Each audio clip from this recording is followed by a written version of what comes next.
It's hard to talk anatomical terms with people who don't know anatomical terms. I've put a dot on my forearm. It's black and yellow. Um, Internal and external rotation of the shoulder joint. When I rotate externally, the dot rotates away from my midline. That's external rotation. When I rotate internally, the dot moves towards my midline.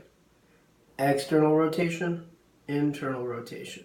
External rotation, internal rotation. The rotation is actually happening in the shoulder joint. The upper arm rotates. That causes the forearm to swing out and in. In external rotation, the hand and forearm, when the arm is in this position, would rotate out. And in internal rotation, the hand would rotate in. Again, in is towards the midline. Everything in anatomy is referenced by upper, lower, midline, out, in. External rotation, internal rotation. Now, in a backhand stroke, without question, there is external rotation to make the stroke, and there's internal rotation for the backswing.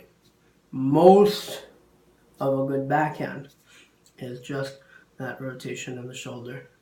You do see people doing this. Now I'm extending the shoulder and straightening the arm, but most of the movement should actually happen as external shoulder rotation, which is why it hurt Duresh to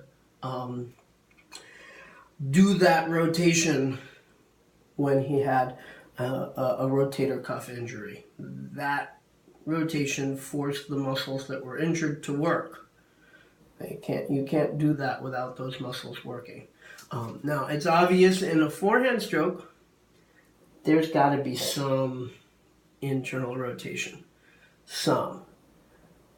In tennis, because you go across, there's a lot more internal rotation. And in table tennis, because you stop at the midline, there's only a little.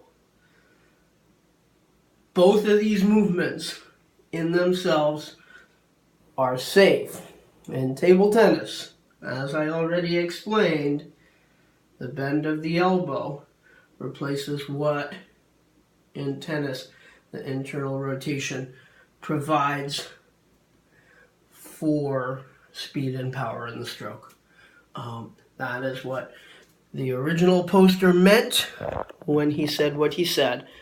But, unfortunately, most people on the forum don't know those terms. So, there's been a lot of confusion.